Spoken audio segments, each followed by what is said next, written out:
I want to start with a land acknowledgement.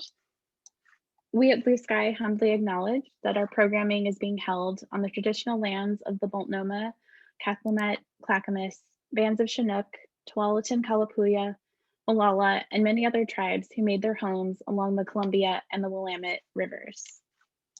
In this online format, you may be participating from other areas, and we invite you to consider your own land acknowledgement that reflects your location. And it's a great pleasure to be able to introduce Nicole. With an anthropological approach to image making, Nicole Jean Hill is an artist using photography and video to explore familiar spaces and activities within the American cultural and natural landscape. She was born and raised in Toledo, Ohio, and received a BFA in photography from the Nova Scotia College of Art and Design and an MFA in studio art from the University of North Carolina at Chapel Hill.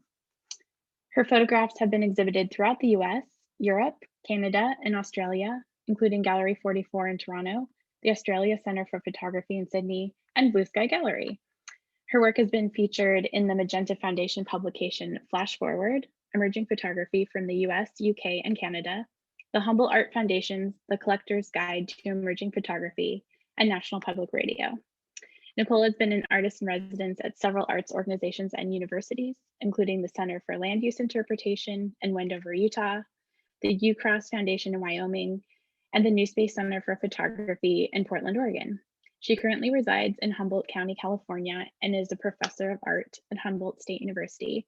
And one thing that's not mentioned here is also she is one of the curators of the Lora Webb Nichols Photography Archive, which is why we're here to hear her speak about the exhibition that's currently just open today at Blue Sky. So thank you, Nicole, and I will turn over the show to you. Great. Thank you, Zemi, for allowing me to do this talk and for the exhibition opportunity at Blue Sky. And hello to a lot of familiar faces out there. Thanks for joining tonight. I'm going to go ahead and share my screen and talk about Lora Webb Nichols. I do realize that my bio is like my art bio, and I don't really have a curator bio because the whole curator thing is a little bit new to me. So maybe I should update that. But hopefully we can see the screen okay now. Okay. So yes, thank you for having me for this talk. Thank you for joining me. I am here to talk about the exhibition at Blue Sky, which is called Lora Webb Nichols Photographs Made, Photographs Collected, which will be up from today until May 1st in Portland. But also this is in conjunction with a book that was recently published called Encampment, Wyoming, Selections from the Lora Webb Nichols Archive, 1899 to 1948.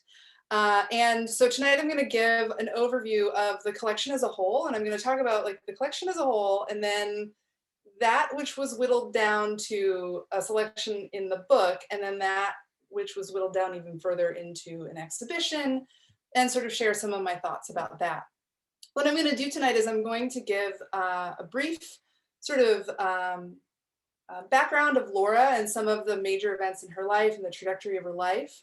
And then I'll briefly speak to how I personally got involved in the Lora Webb Nichols collection, and then talk about some of the work themes that I have pulled out from her archive that I think are worth noting. And I'll sort of end on just some of the decisions I made in terms of creating the book, in terms of editing that down, and then also the exhibition, which I'm really excited because I have not actually seen the exhibition yet in person. So looking forward to that. Before I begin or go much further, I definitely need to acknowledge Nancy and Victor Anderson.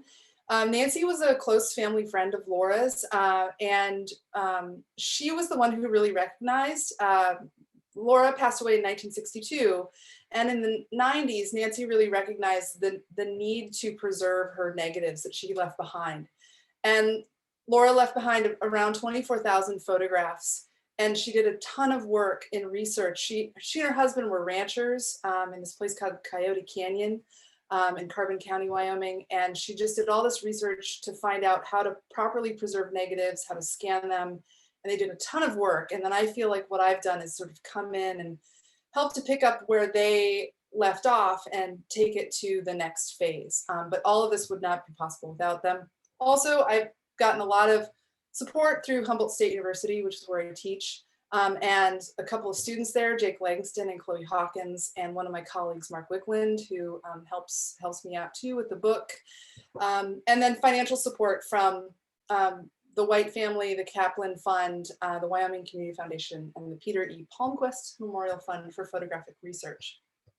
So to kind of give you a little bit of a sense of who Lora Webb Nichols is, so she was born in 1883 and lived to 1962 and lived most of her life in Encampment, Wyoming. And as I mentioned already, she left behind approximately 24,000 photographs, and also 65 years of diaries. And the diaries they're really, really rich with information. She also left behind a lot of letters to other people that she would write. She would keep a copy of the letter she wrote to them and then the letters she received back, poems, all kinds of things. She was a very prolific maker of things and writer. Encampment, Wyoming is, if anyone knows like where Steamboat Springs is, it's basically due north of Steamboat Springs and probably like 70 miles by the way the crow flies, but that's not actually how you get there. You'd have to go to like Laramie and kind of up and around to get to Encampment. It currently has a population of about 450 people. It's mostly like nowadays where like kind of a retirement community for some people in Colorado and some retired ranchers, and then mostly tourism is what keeps that place afloat for people interested in fishing and hunting. Just to kind of give everyone who maybe is not super familiar with that time frame of photography, I kind of wrote out this quick little timeline. Photography is invented in 1839, and from 1839 to about 1878, photography was a wet plate process, which means that the photographer would have needed to photograph as well as develop the image all within a very short span of time, all within the space of where they're photographing, because it was done in this wet process. If you're in a studio, that's no big deal, but if you're out in the world, that's going to be a lot more of a cumbersome act of making a photograph. And in 1878, George Eastman, who eventually goes on to establish Kodak, develops the dry plate process, which allows for the latent image. So photographers could make a photograph and they could have it on a dry surface and then go at another time and date and develop their film. So the dry plates start to be mass marketed in the 1880s to photographers. Eventually, this leads to the invention of roll film, which many of us would probably be very familiar with. And that allows for the photographic process to be more and more consumer friendly to the masses. So in 1883, that's when Lora Webb Nichols was born to Horace and Sylvia Nichols, originally in Colorado, and then they moved up to Encampment when Lora was 3. And in 1888, when Lora is about 5 years old, the first Kodak camera comes out. With the idea being you press the button and we do the rest. So they would send you a camera loaded, ready to go. You'd take pictures and then you'd send the whole camera back and they would magically send you prints and take care of all the messy stuff. So Lora is gifted at the age of 16 her very first camera, which is a Kodak #2. So she's still very much in the early stages of photography, but also kind of in the early stages of what we would think of as like popular consumer photography. And so she starts making images at the age of 16. And here's one of the pictures that she made the first year that she had her camera. This is a self-portrait of Lora with her dog, Duke. Now the images that I'm going to show, some of them are in the book, some of them aren't, some of them are in the show, some of them aren't. So the archive, again, is 24,000 pictures. So I try to pull in things that both made it into those forms and other things as well. So she's 16, she gets this camera from a miner who had been courting her.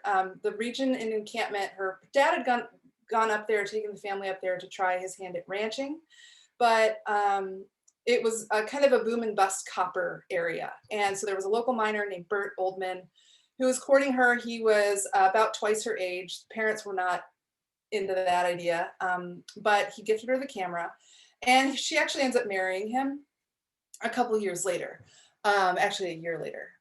in 1900. So Laura's sort of growing up in Encampment with her sister and her mom and her dad, and then kind of starts this life with the minor, but spends a lot of time still with her family. And her family had this property that they sort of homesteaded on called what they called Willow Glen.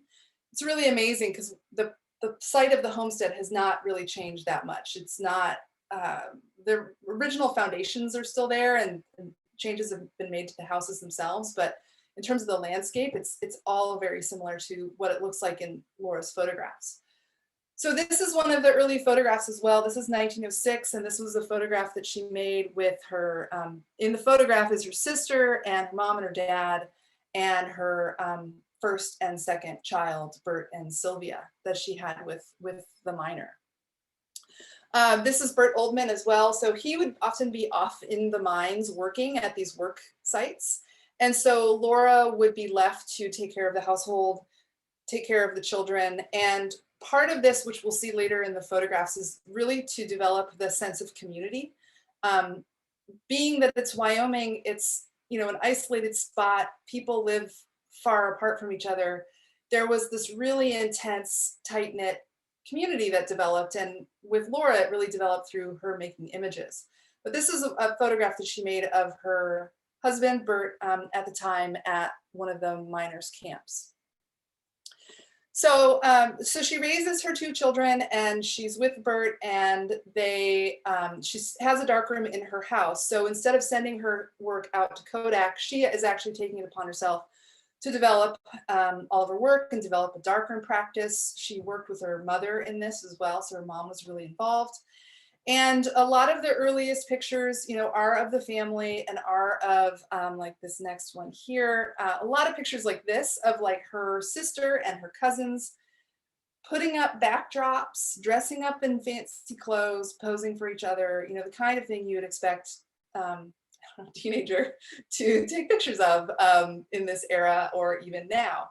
And at the same time that this is happening, she's also realizing she could make money on this because she had started to really perfect her craft in the darkroom.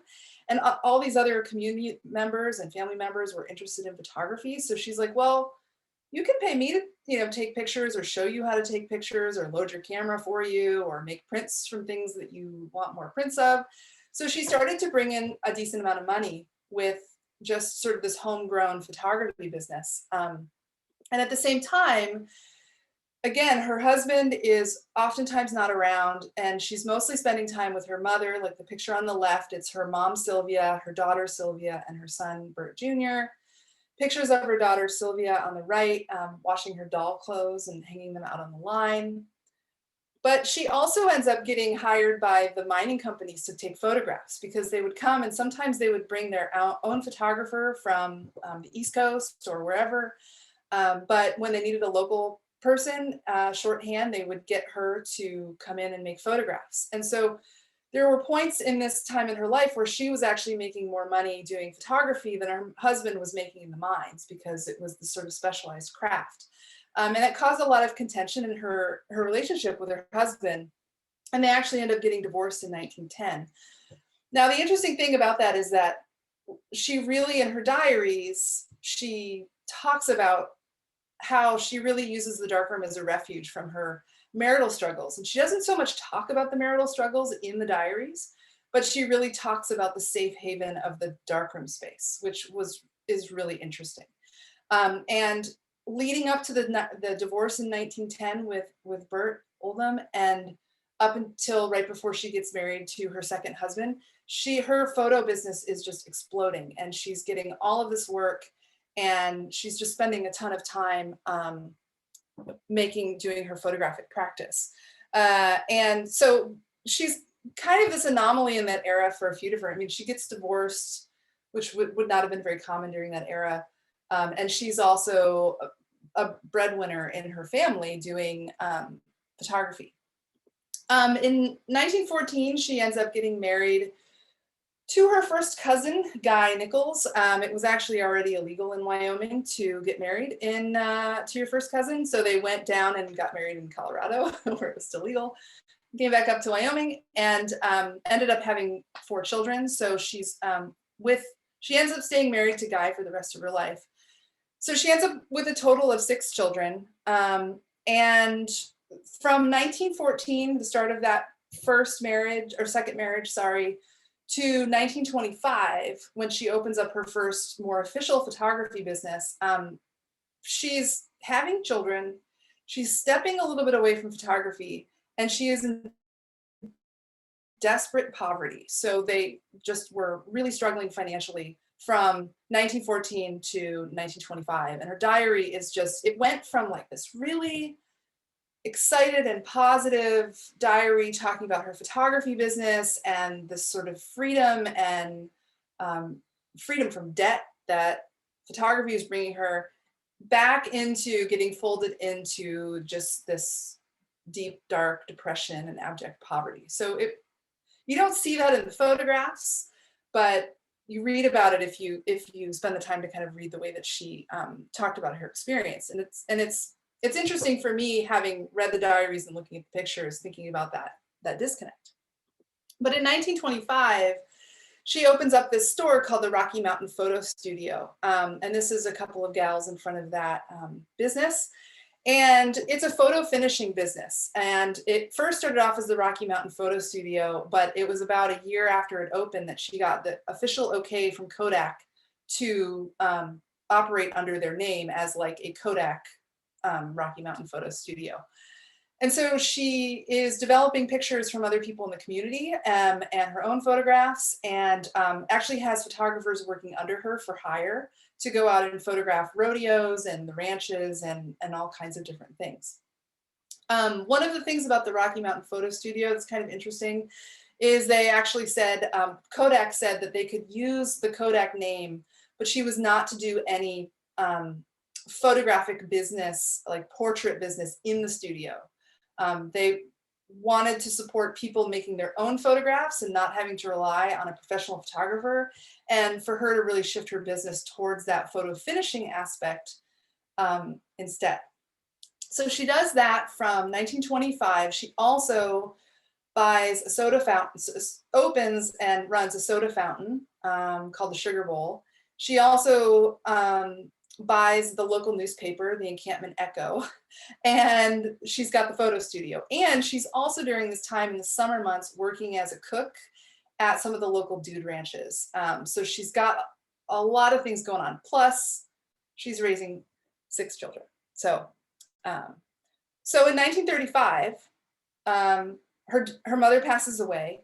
She goes into I believe, a deep, dark depression. There's not much in the diaries here. And she leaves. She goes to California. She goes to Stockton. She leaves her kids behind, who were, by this point, grown-ish, but definitely still under the roof of the parents, and leaves her husband, but doesn't divorce him, and leaves and goes to Stockton and starts over. And it's a bit of a mystery exactly to a lot of people of what exactly happens. And she kind of couch surfs for a while.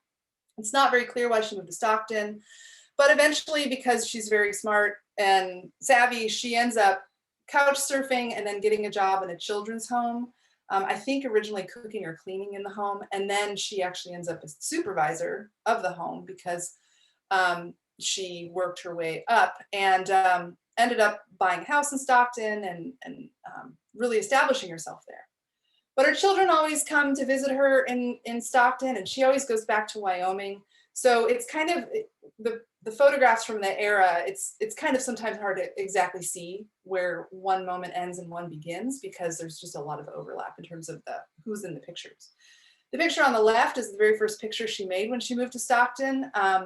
This is a family friend named Lauren Steele, who would have been substantially younger than her at this point. And then the picture on the right is a self-portrait that she made or actually that same year, also in Stockton, when she found her own place to live. So she ends up living in Stockton and then returns to Wyoming. It would have been in the 1950s, I believe, and moving back into the house that she had purchased with her husband, Guy, and ends up living there until she dies in 1962. So to kind of give you a little bit of a sense of some other photographers around this era before I talk about how I got involved in this and talk about some of the specific images from the archive. For those of you guys who are not familiar with photography in the American West during this era, at least in the sort of Great Plains / high desert sort of area around there in Mountain West, the archive I was the most familiar with around this era was Solomon Butcher, because I used to teach in Nebraska, and Solomon Butcher photographed all of the people living in the sod homes that were part of the Homestead Act throughout, beginning in 1886, creating a record of the white settlement in the region.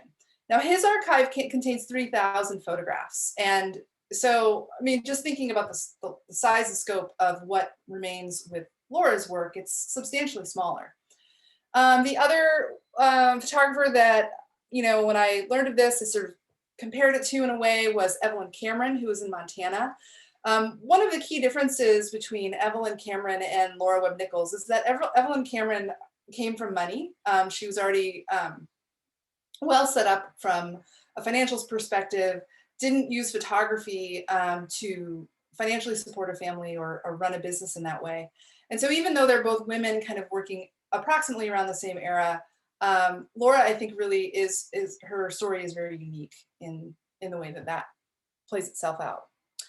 I also think there's a lot of comparison when I looked through Lora's work of Lartigue's archive, and Lartigue would be known since he started photographing as a young boy. There's this kind of childhood playfulness in the work, and then it slowly kind of matures. And that's exactly what happens with Lora's work. There's always the playfulness in Lora's work. She always was photographing, you know, pets and silliness and everything her whole life. But there's also a moment where you can tell that she kind of starts to really think about her time and place in history and starts making photographs with a certain kind of intention.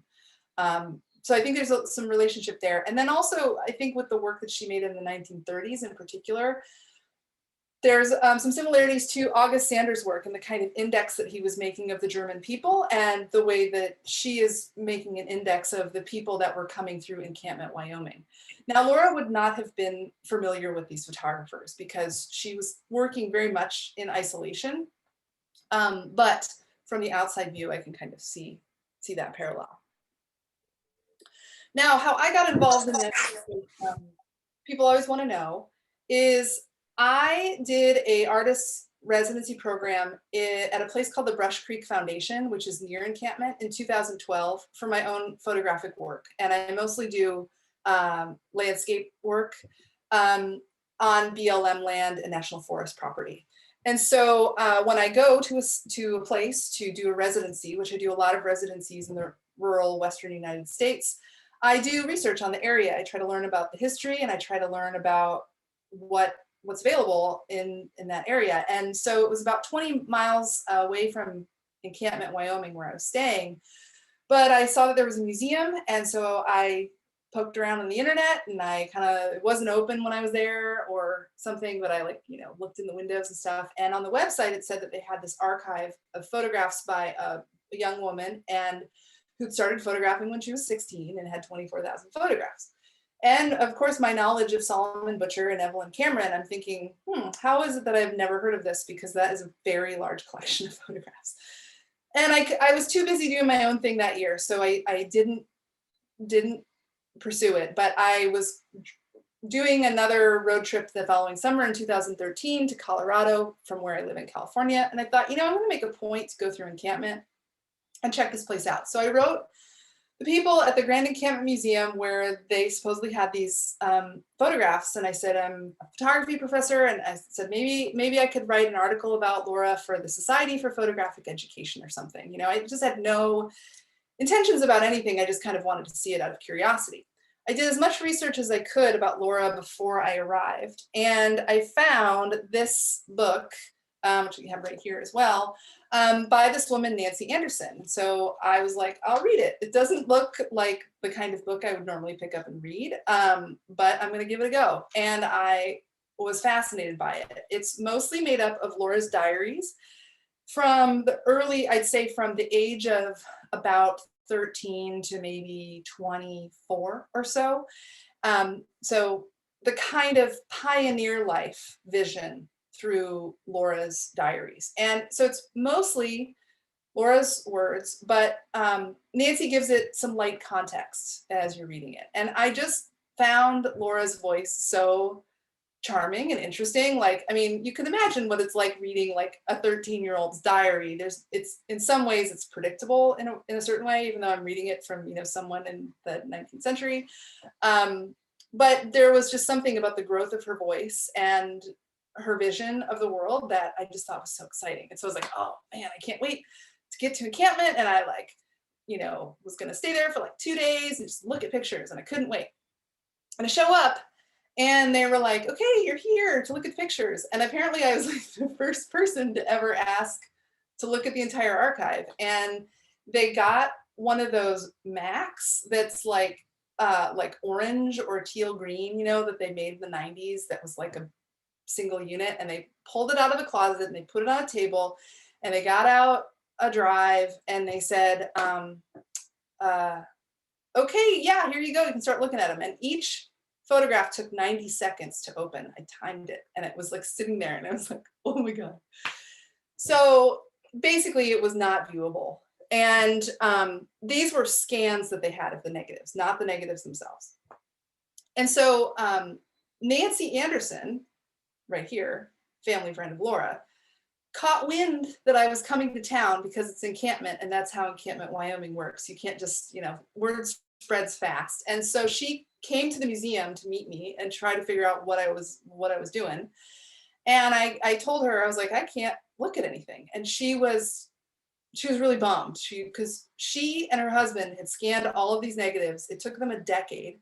They had done it like totally up to standards, like even what you would expect today.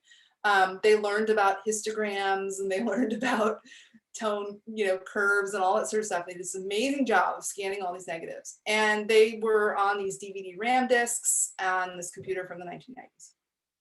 So I really loved Nancy, meeting her. She was really delightful and really exciting. And by this point, she was in her 70s. And I said, I don't exactly know what's about to happen here, but I'm going to try to make it so that people can look at these pictures, so that the next time someone like me shows up, they can just look at a contact sheet or whatever. So I didn't really know what the Lora Webb Nichols collection was when I first encountered it, except for very small bits and pieces. So the book, and then in terms of who Lora was. And then I found things like this around the museum. So there were some photo albums. If you can't see it, the one on the left says me. I can't read the 1955, I think. Can't read it exactly. It's too far away from me. Or no, wait, let's say 1927. Or in the picture on the right, picture of this dog. I was like, okay, this is intriguing to me. I want to know more. There were photographs that had been printed from Lora's collection at the museum. But they were a lot of photographs that were specifically geared towards the copper mining history, which at the time was the main focus of that interpretive museum. The other thing I learned about the museum was that they didn't actually officially own the negatives. They were just housing them for the family. And so, and Nancy, after she had scanned everything, put them into freeze-dried containers and then, or envelopes, and bought freezers. And so they were all frozen and stored very safely, but still not accessible. So I was able to see little bits and pieces of the archive. And of course, these photographs are interesting, but they're kind of interesting to me on the same level that Solomon Butcher was interesting to me.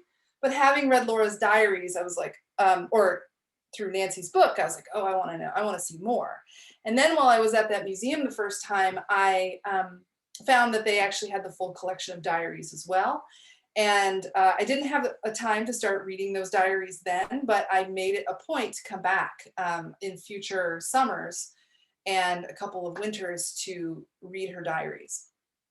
One of the early pictures I saw when I started, so what I did was I took the old DVD RAM drives in a suitcase, and there were, I don't know, like 130 of them, and each contained, hundreds of pictures. took it back with me to California and spent 2 years converting them onto basically the cloud, taking the TIFF files and converting them to the cloud and making JPEGs of them and making PDF contact sheets of them, which took actually quite a long time.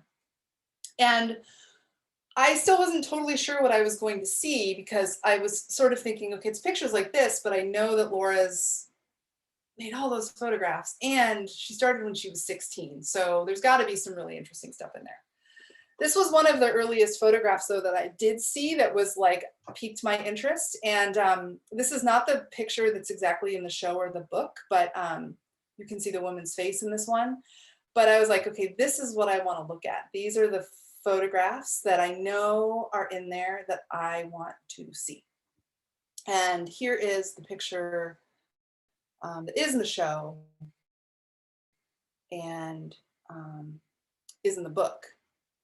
So after, I guess it was, so it was 2015 that I actually had everything scanned and everything viewable, and I was able to actually start to look at the photographs. I also made an arrangement so that the negatives could be stored at, instead of in freezers at the Interpretive Museum, they would be stored at the American Heritage Center, which is a primary source repository at the University of Wyoming, which felt better in a long-term kind of way than like kind of a storage shed at the Interpretive Museum. So that was all kind of going on around the same time as well. But in 2015, I was able to start looking at photographs and to try to find the things that I just knew I could find. And in Lora's writings, she just talks about her really close community of friends and family members, a lot of cousins and neighbors, and mostly girls and women that she was photographing when she first got her camera and then through the rest of her life. And this, for example, is, I mean, she took so many pictures and did so much experimentation, but this is Lora experimenting with double exposure. And I know that it's not just an accident, which of course many photographers would do double exposure accidents, because she actually left behind notes and she would write, you know, what she was experimenting with or whatever. So it was intentionally a series of photographs where she's playing around. This is a self-portrait of herself playing the banjo, because she was also a really avid musician. There's a lot of photographs too in the early years of her close-knit community raising children. So she's photographing, you know, when she marries Bert when she's 17 and is having children by like age 18, 19, photographing her own kids and her friends' kids and the child rearing, and really shows a window into that tight-knit community. I think that this picture in particular was really striking to me, because it's not very often that you would come across a breastfeeding photograph with a bare breast in this culture in 1906. And I also really love how Lora's photographing it from like kind of slightly lower on the ground. So she's like kneeling next to her friend and then making this image. So I was excited to find pictures of the daily rituals of things. There's some of my favorite photographs of the girls and women, like with their long hair down, doing the maintenance that goes into having hair like that and braiding it. The private lives of the women and families are revealed, sort of giving a view into the interior space of the homes as well, which is sometimes I look right at the subject, the person, and then I've looked at these photographs a lot, and then I'll come back and I'll actually start to really notice things about the wallpaper, the interior decoration, things like that, that get me excited then again about those photographs. Tons of pictures of people climbing trees, children, teenagers. It really kind of, I mean, shows the what life would have been like for kids growing up in Wyoming during this era. And what I really noticed too was that there's not a lot of separation between what girls and boys are doing. So they were all engaged in the same sort of activities, the same chores, the same forms of play. She also photographs women conducting all the chores of the house, shoveling snow, washing clothes, caring for animals, chopping wood. And the thing that's kind of interesting about this is, as I was saying, Lora Webb Nichols was not wealthy. She wasn't like Evelyn Cameron, who can just, burn a bunch of film photographing whatever, but she still photographed all of those things. She still really, I think, understood how interesting her life was in this sort of historical perspective, even while she was in the moment. And so she was continuing to photograph this kind of thing, even though it would not have been the kind of photography that would have been making her money. She also was very methodical in what she photographed. She photographed the Christmas tree every year, and Christmas trees transform into, like, the one from 1922, I believe, is in the book, these like weird blobs, to the really nice Christmas tree that was in the children's home where she worked out in California. So she has this, there's sort of this timeline that you can see going through the photographs. She also photographed her kids on their birthdays with their initials and then their age written out in candy on top of the cake. So that's kind of interesting to see. And also just interesting probably from a fashion perspective too, like Ezra in 1928 really looking like the young cowboy, and then, Dick a few years later where it's looking more like, how he's dressed to go to school. And then of course, she, as I mentioned, she's hired by the mining companies to take all of these photographs. And I'm not sure if I already mentioned this, but a lot of those pictures are actually not in the archives anymore. The negatives would have gone straight to the mining companies. But there are some that still are there in her collection, and some that I recently found that were glass plate negatives, because Lora was mostly shooting medium format roll film, but she also had a 5x7 camera and photographed the 5x7 negatives as well, which we found later after this first round of pictures were dealt with. This, in terms of me looking at the archive, I mentioned already that 1911 to 1914, that period of time between her two marriages, was the most prolific of her sort of early image making. And so I found a lot of really great gems during this era, including this one. And during this time, she was also continuing to do the thing where she is teaching other people how to make photographs, and she borrowed money from her brother, who lived out of the area, to start to invest in cameras and film, to sell it to other people and to make a business, even though this was even before the Rocky Mountain Photo Studio. You can see in her photographs, I love how you can see her backgrounds. So the one on the left, if it's not really obvious, it's her son holding up a piece of white paper behind her daughter, Sylvia, probably to do, one of those silhouette images. And then the image on the right, these still lives that she would make, and then she would crop them down and print them out. And then I get to see the full negative of the full image and kind of work from there.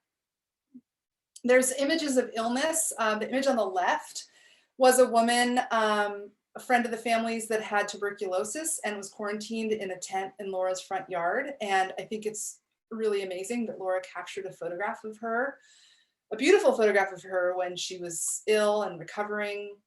The image on the right was actually photographed for a doctor. And she had to, she's in Encampment. They don't have doctors in Encampment. So she's working with a doctor for her son's ailment in Denver and sending documentation to him through photographs. And so some of that is in the archive as well. And then this one is in the book. This is her second husband, Guy, recovering from the flu of 1919. And what I think is really interesting about this, not only is it like a picture of illness and someone recovering from the flu, which most people do not want to be photographed during that time, but it's also just a really beautiful image because of the light coming through the window and just her composition, and thinking about what was she thinking when she was making this photograph? Why did she make this photograph? And I think, again, it goes back to her kind of understanding her place in history in this really weird way. sort of being able to foretell the significance of that moment in time, and then also just wanting to photograph her everyday experience and photograph the beauty in that everyday experience as well. So some pictures from the archive once we hit 1925, when she has her business. I showed that picture earlier. She can't do formal portraits in the studio because it was more of a photo finishing place, but she takes pictures outside a lot on the wooden walkway. And this is like a shot that she made of this guy caught a fish. And like, I love how you can see, like, she's like, oh, let's photograph it this way. Okay, now let's move over here. Okay, let's go in this direction. So you can kind of see that whole conversation that she's having with herself visually. As I mentioned, she was a cook at the dude ranches during the summer, and she photographed the workers at the ranches, which I think is really amazing. The female workers that were responsible for washing clothes and housekeeping, and making these really beautiful portraits of these women. So I think that that's a really great part of the community to see in her work. She did a lot of like engagement photos and photographs of couples, and some of these couples would be like kids you would have seen like earlier in the archive, and they kind of grow up. And she makes these really lovely images that start to really, I think, transcend what we would think about as a typical, couples portrait. Really thinking about the space in between them as much as them, and thinking about how they can look at each other and not have to look at her, and that kind of visual relationship.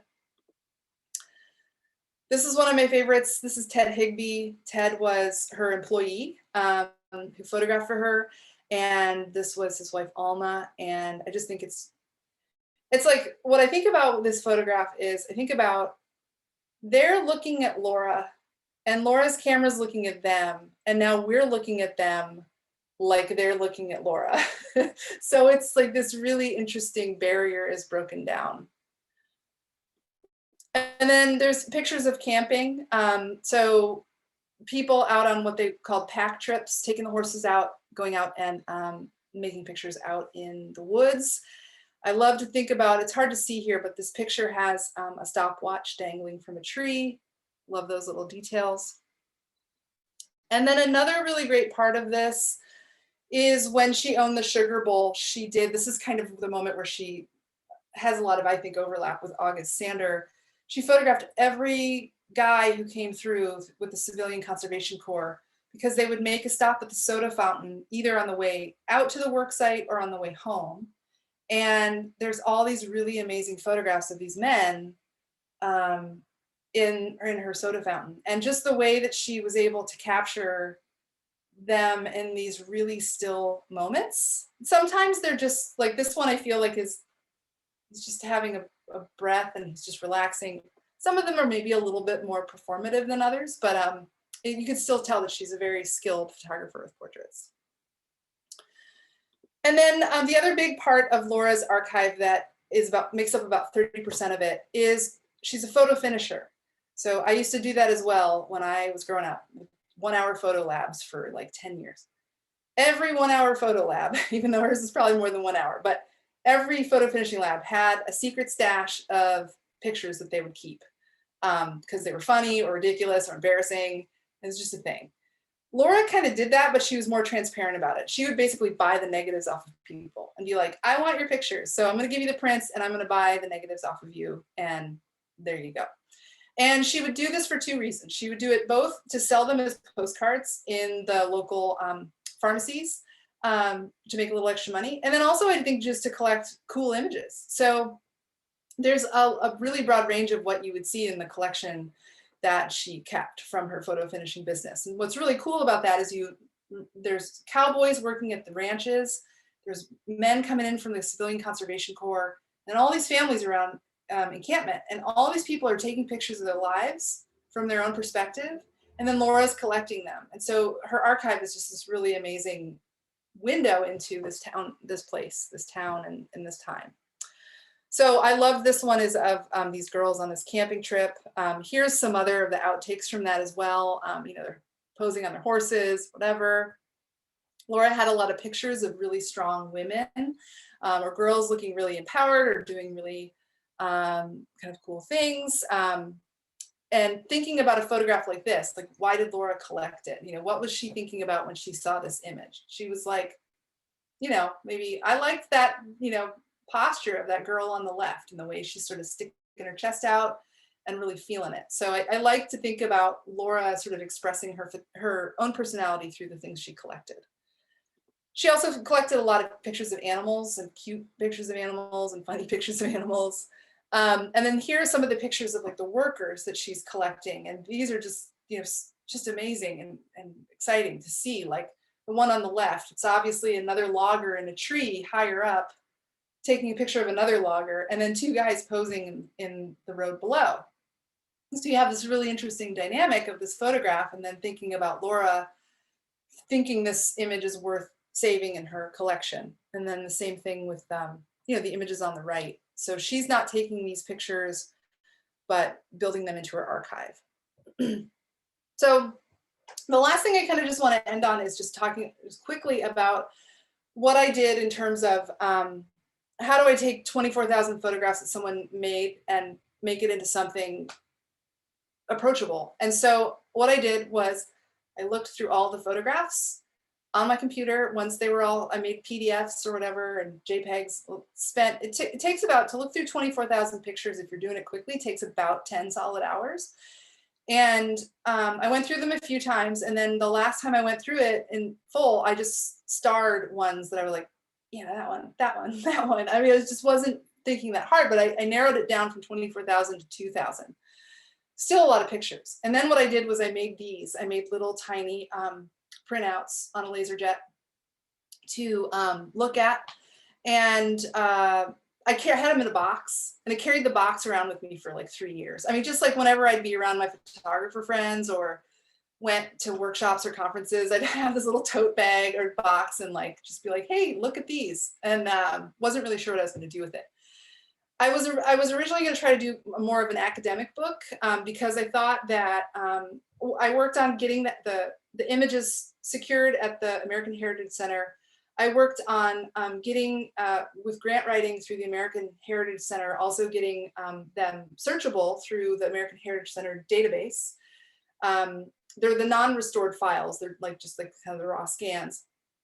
And then I was like, well, I want to do a book so that people could know what's in here, because this is a lot of stuff, and kind of to build a narrative around it. And what I was not successful in getting an academic publisher. I got some nibbles, but there was more of an academic version that I had of the book originally.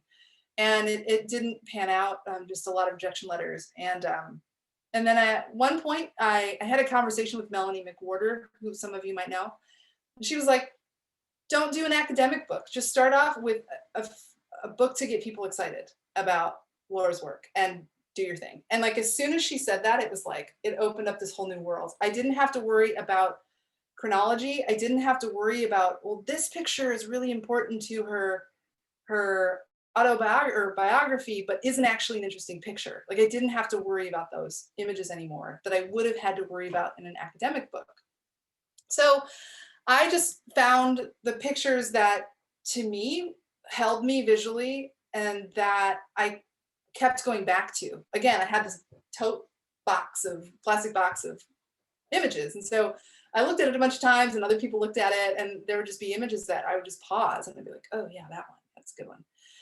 And I decided for the book and ultimately for the exhibition to mostly focus on her portraits, because I feel like they really express who Lora was as a person in terms of how she built community through her photography, how she seemed to have this way, at least from what I can tell in her writings and through her photographs, of building the meaning of her life through connecting with other people and using the camera as that sort of linchpin for that. So the book is mostly portraits and mostly couples and individuals, and spaced throughout the book. I included some of the still life images to kind of act as sort of an emotional breather, kind of an emotional break through it. And then it also gave me the opportunity to sometimes do things like this, but I didn't do it very often. This is her brother-in-law, and it's her brother-in-law photographed several decades apart. So there are some moments where I'm connecting geography and time through the photographs, but I tried not to rely on that too heavily. And then I could include the photographs that I thought were really awesome. Like I remember seeing this picture and I talked with Nancy and she was like, why do you think that photograph's so great? I mean, she didn't say it like that, but she was just like, oh, it's so weird that you're so interested in that photograph. This is a photograph of her son who was home on break from the war. And it really reminded me of the Tim Hetherington book of Soldiers Sleeping. And I thought, here's this really interesting way to connect contemporary photography to this historical archive. I'm going to put it in the book. And because the book was not meant to be an academic book, I felt like it really allowed me that freedom. And in terms of the exhibition, so I was really thinking about, so this is the book. If you're looking at a book, you're looking at pictures and you're by yourself and the pictures are not very big. You know, they come out to be about, I don't know, like 6 by 9 inches or something like that. And it's a very solo experience and very close and intimate physically.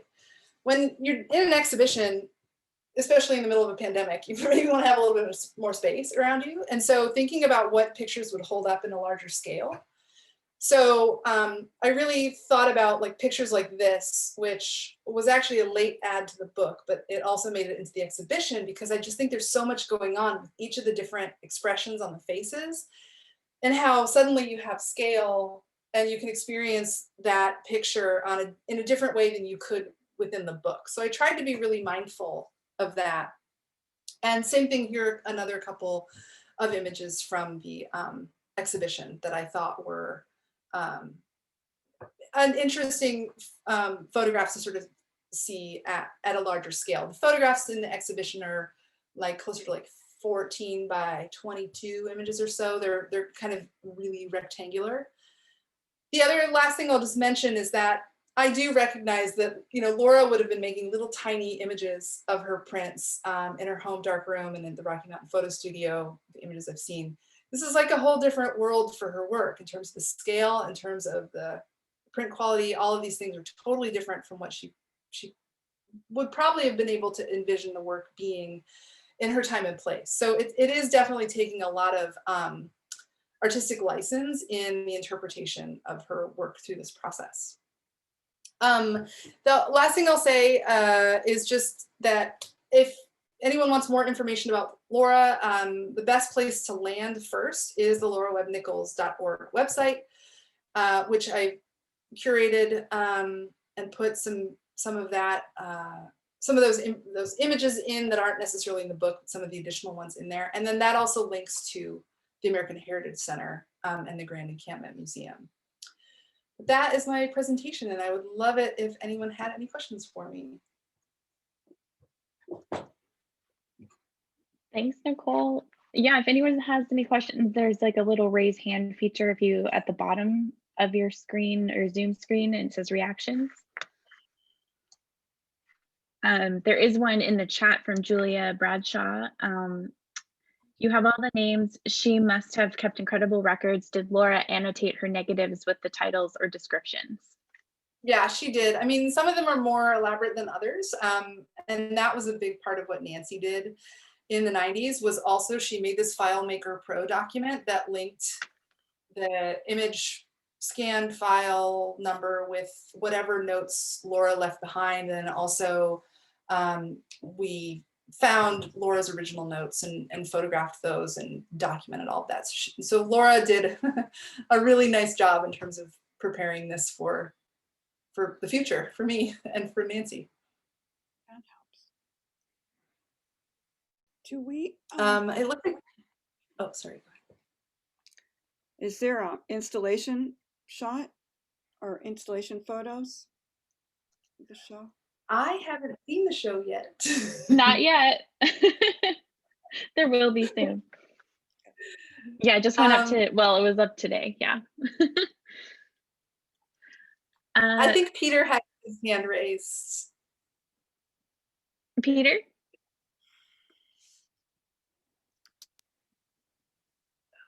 And you're I'm Zoom challenged here. Hang on. Can you hear me? Yeah. Yeah. How did you end up with a Dutch publisher?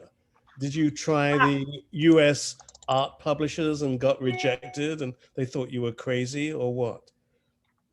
Well, I don't, when you send things out like that, no one ever thinks you're crazy. They don't let you know. They just don't respond at all. So there was a little bit of that. But when I talked to Melanie McWhorter, who I actually met at Photo Lucida in Portland back in like 2008, she worked for Photo Eye for many years and it was really well connected. And when I sort of sent her my proposal, that was more of an academic proposal. And when she gave me the idea to go more for an art publisher, she said, FW Books does really amazing design work, and they also really are interested in the American West. And what I thought about that was like, that could actually be a really good way to connect this to a European audience that I would not have had access to if I had gone with an American publisher. So I just decided, like, Hans seemed really great. I looked at what they had done, and I was like, you know what, if he's willing to do this, because she sort of introduced us via email, I was like, I think it's worth going with a publisher in Amsterdam. That's the irony, isn't it? A European sees more in the American landscape that maybe an American publisher would.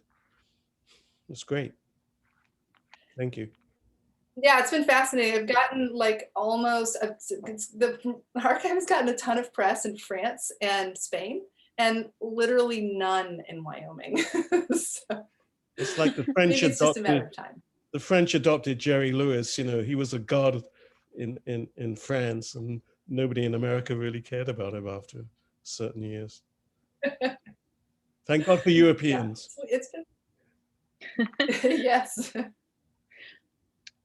Chris, did you have a question?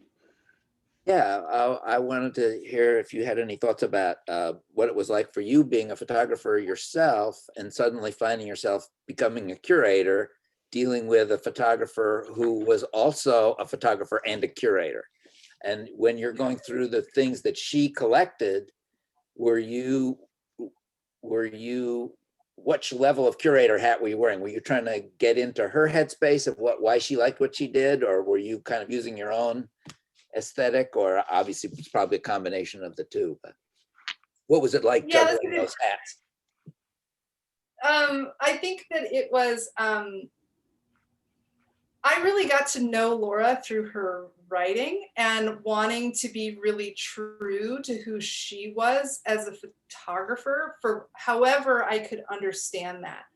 But there are certain photographs that I don't know for a fact, but I just feel like she really loved because of the person she was photographing, like the Sugar Bowl portraits of all of the CCC guys. Like, I just know she loved those pictures. And so it's like, and I love those pictures because they're really amazing portraits, and I love where they sit in history. And August Sander's one of my favorite photographers, so I see all those parallels.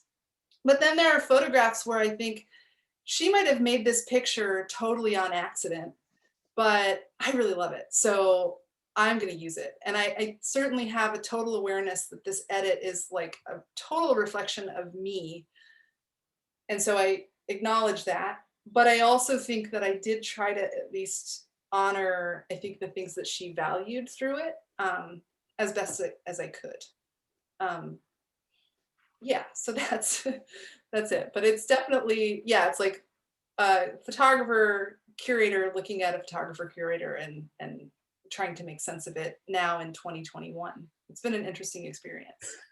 And did you on some level begrudge the thousands of hours that you put in on this that you could have been doing your own work with, or did it feel equally satisfying? Well, no, it's felt equally satisfying. It's been a total slow boil. Like I said, I've been working on it since 2013. So it was just this weird little side project that a lot of my photography friends knew I was working on, and had this little box of pictures. But I was still, doing my own work. And I think I mentioned this to someone. When I was really into going through the Lora Webb Nichols work, I was doing my mixed martial arts photography. So like on the weekends during the day, I would be like looking at historical pictures from Lora Webb Nichols, and then at night I'd be going to like cage fighting events. And so it was like this weird balance of activities. As a follow-up question from the chat, based on that, has your own photography been influenced by this curatorial work? especially by think that Lora's photography? I just have decided I'm not a portrait photographer. She's so much better at that than I ever could be. And so I have just decided to say, sometimes I'll make portraits if it comes around, but like that is just not my thing. And I'm okay with that. And I do something very different. So I think that's why I also really like her work so much, is that she can do the thing that I seem unable to do. And so I think that's a part of it. There's another question from Molly Newgard in the chat. In all of her notes and diaries, she never mentioned any photographic influences. No, the only thing is that she did a correspondence course of some sort that I'm sure would have just been more like basic tutorials about photography. And she did have a correspondence with a photographer named George Irving, who taught her how to use the 5x7 camera and sold her his camera for $15 in 1909. And I don't actually have record of their correspondence, unlike some of the people she wrote with, but she did write notes about him and, oh, I got a letter from George today and he told me about this new developer I should try and things like that, but nothing in terms of, like aesthetic influences or anything like that. I think we have another question from Julia Bradshaw in the chat. The double exposure image, was this Lora showing a two gender personality? It looks like there's a skirt as well as a jacket and tie. Yes, I think there's a lot of that in her work, where she would dress up as a boy, and then so I think there's a lot of the sort of gender play in the work, which is really cool to see too. Beth writes, how long did it take to put together the book, especially working with the publisher?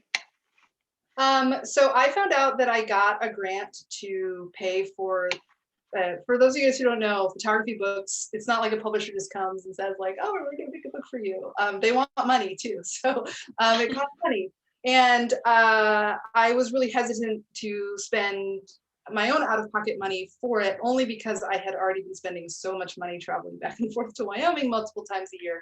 So I ended up getting a grant, and I got the grant. I found out I got the grant for the printing and binding of the book the day that the lockdown started for the pandemic. And so it was like, oh, we're in a world pandemic. Oh, now I have this project that I can work on and I can just stay in my house for a year. So it was like May, and then the publisher got COVID at one point. And then I think a bunch of people in the publishing company got COVID. So there was like a pause in that, but it was basically working on sequencing the book and everything. And then the design was from March 2020 to October of 2020. So it was my pandemic project.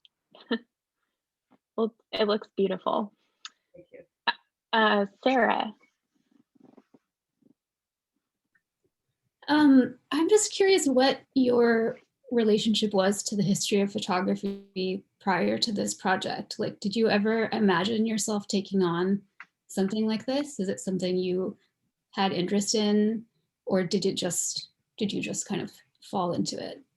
That's a great question. I sort of just fell into it. I mean, I teach photography, and I have taught the history of photography at my university a few times, but did I envision ever taking on this role? No, but there was a few years before I ever heard of Lora Webb Nichols, I actually learned about this on NPR, the story about this Charles Cushman, who was a photographer in Indiana, and that they ended up donating his archive to Indiana University. And that's not too far from where I grew up. And I was fascinated by that story. I was fascinated by the way his archive was searchable, because he was a really prolific photographer as well. You can go to the Cushman archive and you can type in like Eureka, California, Toledo, Ohio, and look at all the pictures he made. And then when I heard of Lora's work a couple years later, I was like, oh, this needs to be like the Cushman archive so that people can actually really experience this. So I think it was sort of a foreshadowing for that and getting into it. And I really didn't think I mean, this has been an awesome project to work on. I didn't realize how excited other people would be about the project. So that's been, I think, a really surprising turn of events for me as well. Laura, I think you'll be our last question. Hi, I'm Laura. I'm in Portland. And following up on Chris's question, I'd love to hear your thoughts on what you think about someone like you, a photographer, doing this kind of work. I think that it's been a really special thing to do because I can look at a photograph and I can really understand what it was like to make that picture. Like the picture I mentioned of Ted Higby and his wife Alma sitting there looking at her so tenderly, and just knowing through experience how it takes a long time to get a photograph like that. I mean, if you look at a lot of other photographers' works where they're coming into a town or a place and they're photographing strangers, it's very rare that you actually get that level of intimacy. And I feel like I personally have an understanding of that just because I'm a photographer as well. And so I have a certain sensitivity to that work that maybe a historian, a non-photographer might not have. So I feel like that's been a really lucky experience. And then I think, like, you know, everything through also just the rest, I did all the restoration of the work with the help of a student. I did all the printing, all of that. I think it's all been filtered through this, like this one person.